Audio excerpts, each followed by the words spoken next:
Well, hello. I think most of you have seen maybe on a previous video where I talked about the fact that in some cases, and in most of the previous videos, I said it in a very general sense, that there's times as a leader where you've got to stand in the gap for your people. And when I was a leader of a flight department up at Griffiss Air Force Base, there were one or two times where I had to do that. And a leader will do that. I just want to share with you one interesting picture of that to give you a little bit of an insight as to how that might occur. Now, this relates to the 107 Fighter Group when I was up at Niagara Falls, New York. And we had a commander up there that I respect totally and highly to this day. I would work for him any day of the week. But it was sort of interesting because he was very clear if you weren't with the program or didn't get with the program or were not doing your job, you were going to hear about it. Okay. But on the other hand, there were examples along the way where he was a team player and he stood in the gap for his people. One example that was actually a little bit humorous that I remember, we would have an operational readiness inspection.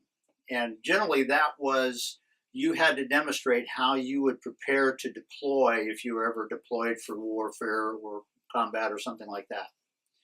And one of the things that they would do is they would come up and rope off the area that would equate to the cargo bay of, say, a C-41.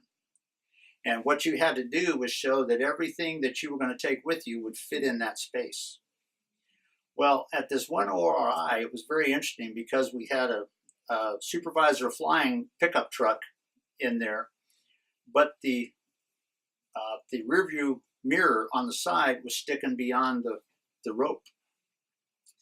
And the inspection team member was making a big deal about it. And everybody was kind of going, what's up with that? I mean, are you crazy? And he was just making all sorts of a big deal. Well, the colonel just happened to be walking by about that time and heard a little bit of a discussion, and he came over, and this colonel was about, I think he was about 5'7", 5'6", something like that, but he was like a fire plug. I mean, he was built like you wouldn't believe. But it was funny because he walked up, he said, "Gentlemen, what's going on?" And the wing inspection team member said, "Well, the truck doesn't fit. The mirror's sticking out beyond the rope."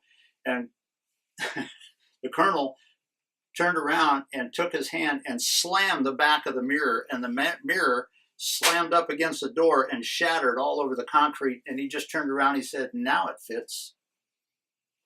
And he then went to his office and he called the wing inspection team commander into his office and he said, "Get this guy off my base."